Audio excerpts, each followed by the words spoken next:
Guru, telah sepanjang malam kami bekerja keras dan tidak mendapatkan apapun juga. Tetapi karena perintahmu, aku akan melemparkan jala juga. Pace bene, masih demi culpa. Menurut saya, sayang sekali bila kita lewatkan begitu saja bacaan yang kita dengarkan di hari Minggu ini. Saya mengambil satu kutipan tadi. Dikatakan oleh Petrus begitu ya. Ketika Yesus berkata kepadanya, bertolaklah ke tempat yang dalam dan tebarkan jalamu. Kata-kata Petrus ini saya pikir bisa dengan gampang kita ambil untuk kemudian kita refleksikan dalam kehidupan kita sehari-hari. Guru, telah sepanjang malam kami bekerja keras dan tidak mendapat apa-apa. Kita penggal bagian ini dulu ya. Mengapa saya bilang bagian ini menarik? Karena benar-benar bisa menjadi makanan dalam kehidupan sehari-hari. Saya tidak tahu bagaimana situasi hidupmu, situasi hidup Bapak Ibu dalam hari-hari, ya. Mungkin belakangan ini atau pernah suatu masa. Telah bekerja keras dan tidak mendapat apa juga. Sampai kehilangan semangat ya. Atau bisa saja menjadi sedikit trauma karena saya sudah pernah coba dan gagal. Ngapain saya coba lagi? Atau apakah akan begini-begini saja hidupku ini ya? Saya sudah lakukan, nggak ada hasilnya. Saya sudah mencoba mendaftar ke sana, mendaftar ke sini. Tidak diterima. Kadang kita jatuh pada fatalisme juga. Tidak ada gunanya saya lakukan ini. Kadang orang menjadi malas. Gitu ya. Nah, kita kalau melihat seseorang yang malas, katakanlah untuk memulai sesuatu, kita orang asing, orang luar yang melihat dari luar ini, bisa dengan gampang berkata, malas sekali kamu. Gitu. Tapi kita tidak tahu ada apa di dalam hatinya yang sedang bergejolak. Apa yang sedang dihadapinya. Jangan-jangan dia sedang kelelahan juga. Kelelahan secara mental sampai tidak punya gairah untuk memulai melakukan hal-hal yang bahkan sangat sederhana. Mencuci bajunya, merapikan kamarnya,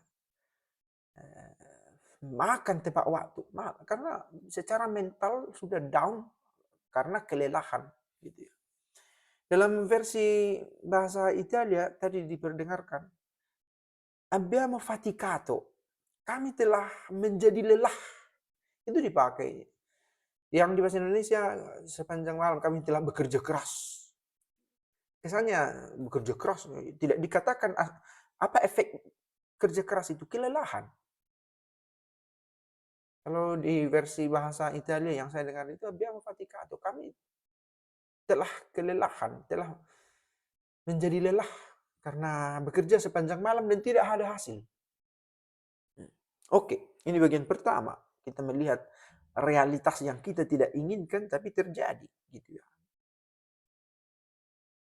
Nah, kemudian tetapi karena engkau berkata demikian, berkata apa? Bertolak ke tempat yang dalam dan melemparkan jala, maka aku akan melakukannya juga.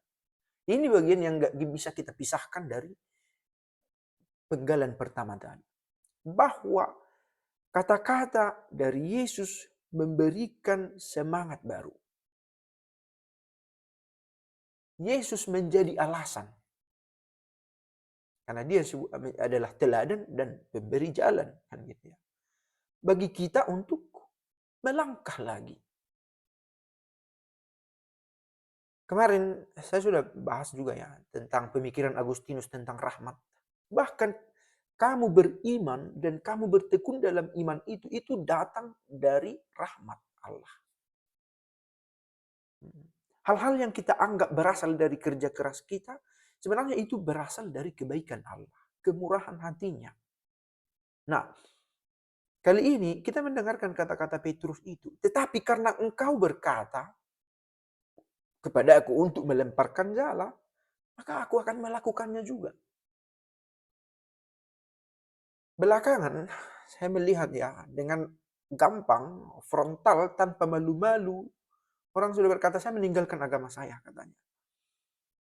"Saya tidak mau dikurung oleh beban karena ditakuti oleh neraka dengan konsep neraka dan segala macam." Gereja tahu bahwa gereja terutama hadir untuk menyampaikan apa yang Yesus sedang katakan ini.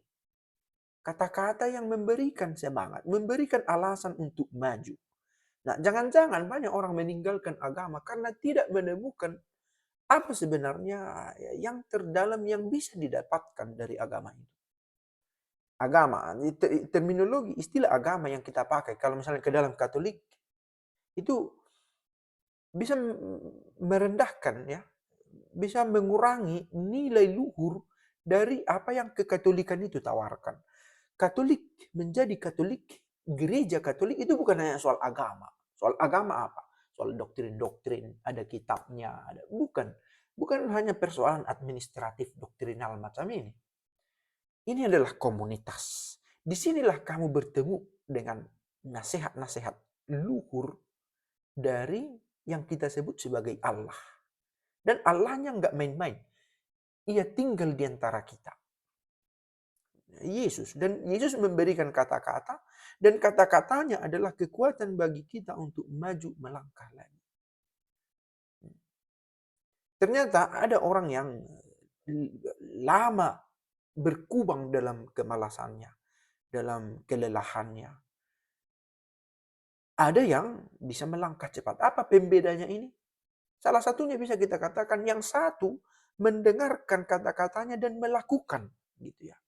Sementara yang lain meninggalkan kata-kata itu dan tidak menjadikan kata-kata Yesus ini menjadi alasan untuk maju lagi.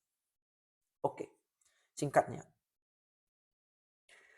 Apa yang mau kita ambil dari bacaan ini?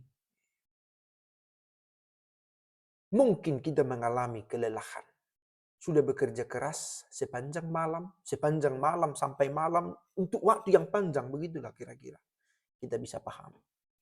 Dan tidak mendapat apa-apa. Atau sedikit. Tidak cukup. Hasilnya mengecewakan. Harusnya bisa lebih besar lagi. Kita menjadi patah semangat. Abbiamo faticato. Kita menjadi kelelahan. Tetapi karena engkau berkata, kata Petrus kepada Yesus, aku akan melakukannya. Semoga kita karena mendengarkan, mengalami,